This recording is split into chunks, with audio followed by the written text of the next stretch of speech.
Assalamualaikum warahmatullahi wabarakatuh. Salam sejahtera untuk kita semua. Berjumpa kembali bersama saya, Umar Wira Hadikusuma, pada channel YouTube Umar Animargon Channel.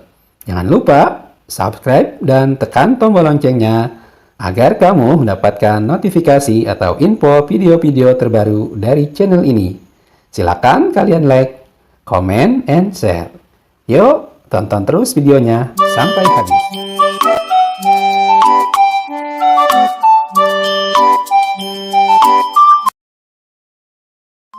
Hari ini Siti libur sekolah. Siti dan ibu memasak bersama di dapur.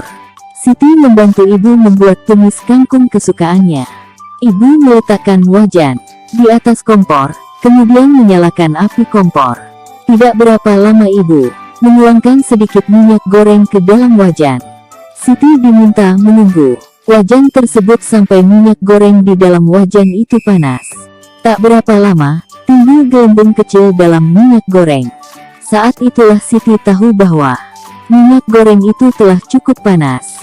Siti pun memasukkan bumbu-bumbu yang sudah dipotong ke dalam wajan. Sleng, terdengar suara dari dalam wajan ketika bumbu itu bertemu minyak goreng panas. Aroma bumbu pun menyebar di seluruh ruang dapur. Sedap. Kamu telah mempelajari tentang sumber energi panas yang ada di sekitar kita. Tentu kamu juga dapat menyebutkan sumber panas apa saja yang ada di sekelilingmu. Kemudian pernahkah terpikir olehmu mengapa minyak di wajan dapat memanas? Yuk, simak bacaan berikut ini dengan saksama. Perpindahan panas atau kalor. Pernahkah kamu membantu ibumu memasak sayur? Tahukah kamu mengapa api kompor dapat memanaskan air dalam panci sehingga sayuran yang ada di dalamnya menjadi matang? Ketika kamu memasak sayuran, panas dari api kompor berpindah ke dalam panci. Kemudian, panas tersebut berpindah ke dalam air sehingga air menjadi panas dan sayuran yang ada di dalamnya menjadi matang. Peristiwa tersebut membuktikan bahwa panas dapat berpindah. Letak matahari dari planet kita ini sangat jauh, yaitu sekitar 152.100.000 km, 152.100.000 km. Akan tetapi, panas dari matahari dapat berpindah atau merambat ke planet kita sehingga kita dapat merasakan hangatnya sinar matahari. Andai saja panas matahari tidak dapat berpindah ke bumi, dapatkah kamu membayangkan bagaimana keadaan bumi kita ini?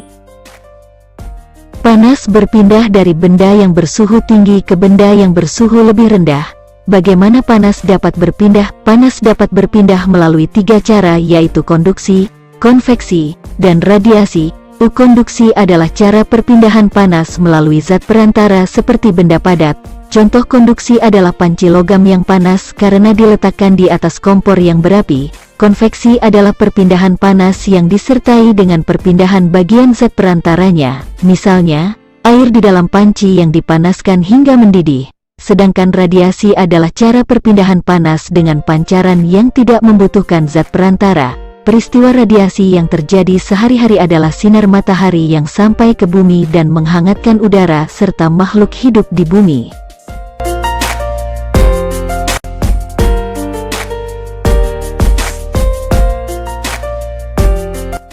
Perpindahan kalor secara konduksi.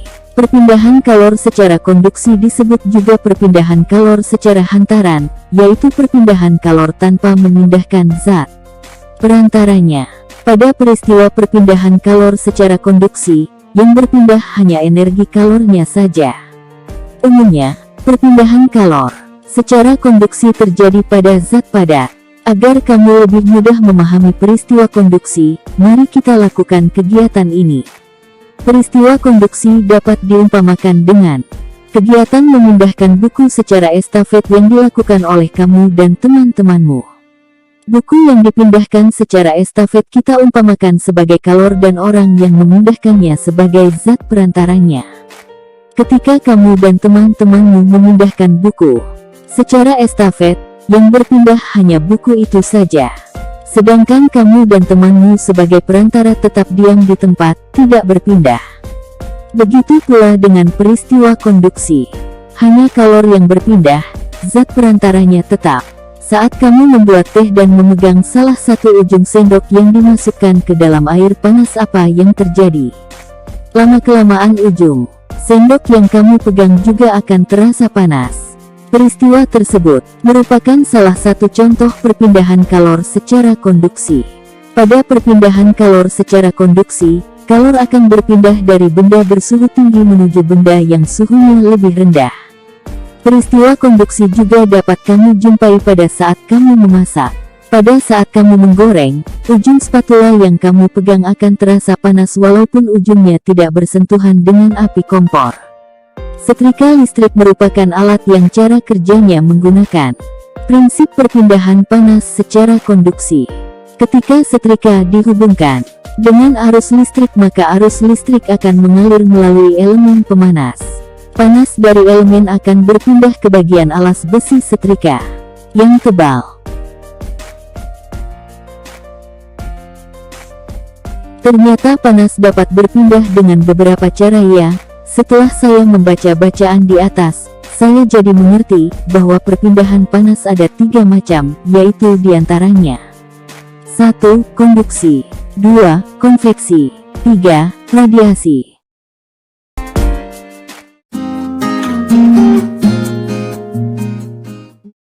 Konveksi adalah perpindahan kalor dari satu tempat ke tempat lain bersama dengan gerak partikel-partikel bendanya.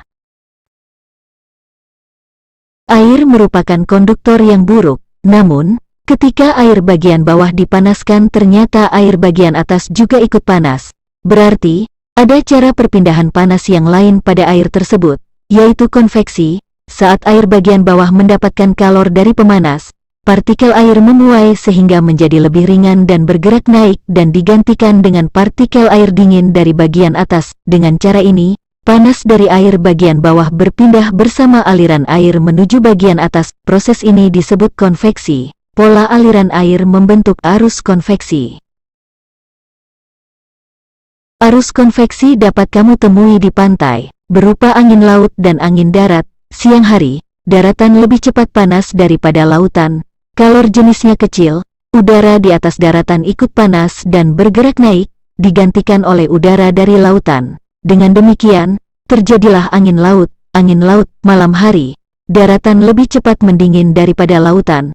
Udara di atas lautan lebih hangat dan bergerak naik, digantikan oleh udara dari daratan. Dengan demikian, terjadilah angin darat. Elemen pemanas oven, pemanggang roti, magic jar, dan lain-lain biasanya terletak di bagian bawah. Saat difungsikan, udara bagian bawah akan menjadi lebih panas dan bergerak naik, sedangkan udara bagian atas yang lebih dingin akan bergerak turun. Pada peralatan tertentu seperti pengering rambut, hair dryer, aliran konveksi dibantu atau dipaksa dengan menggunakan kipas. Radiasi. Radiasi adalah perpindahan kalor tanpa memerlukan medium. Dalam ruang hampa tidak ada materi yang memindahkan kalor secara konduksi dan konveksi. Jadi, perpindahan kalor dari matahari sampai ke bumi dengan cara lain. Cara tersebut dinamakan radiasi. Sedangkan radiasi adalah cara perpindahan panas dengan pancaran yang tidak membutuhkan zat perantara. Peristiwa radiasi yang terjadi sehari-hari adalah sinar matahari yang sampai ke bumi dan menghangatkan udara serta makhluk hidup di bumi. Kamu juga merasakan akibat radiasi kalor saat menghadapkan telapak tanganmu pada bola lampu yang menyala atau saat kamu duduk di dekat api unggun. Udara merupakan konduktor buruk dan udara panas api unggun bergerak ke atas. Namun, kamu yang berada di samping api unggun dapat merasakan panas. Contoh lainnya yaitu perpindahan kalor dari api lilin ke tangan manusia. Setiap benda dapat memancarkan dan menyerap radiasi kalor, yang besarnya bergantung pada suhu benda dan warna benda. Perhatikan benda-benda yang diletakkan di ruangan bersuhu 30 derajat Celcius. Besar kalor yang dipancarkan atau diserap benda ditunjukkan oleh banyaknya anak panah. Makin panas benda dibandingkan dengan panas lingkungan sekitar, makin besar pula kalor yang diradiasikan ke lingkungannya. Makin luas permukaan benda panas, makin besar pula kalor yang diradiasikan ke lingkungannya. Jika suhu benda lebih dingin daripada suhu lingkungan, maka benda itu akan menyerap radiasi kalor dari lingkungan. Makin rendah suhu benda, makin besar pula kalor yang diterima dari lingkungannya. Makin luas permukaan benda dingin, makin besar pula kalor yang diterima dari lingkungannya. Perhatikan benda-benda di ruangan yang bersuhu 30 derajat Celcius berikut. Saat kamu menjemur dua kaos basah yang warnanya berbeda, kamu akan mendapatkan bahwa kaos yang berwarna lebih gelap ternyata lebih cepat kering. Amati gambar berikut untuk menyimpulkan pengaruh warna terhadap kalor yang dilepas atau diserap dari lingkungannya. Makin gelap benda yang terasa panas, makin besar pula kalor yang diradiasikan ke lingkungannya. Makin gelap benda yang terasa dingin, makin besar pula kalor yang diterima dari lingkungannya. Bagaimana termos dapat mencegah perpindahan kalor baik secara konduksi, konveksi, maupun radiasi? Demikian video pada kali ini. Saya ucapkan terima kasih yang sudah menyaksikan dan subscribe video ini. Kita berjumpa kembali pada video-video berikutnya di Umar Animargon Channel. Dan saya akhiri, wassalamualaikum warahmatullahi wabarakatuh.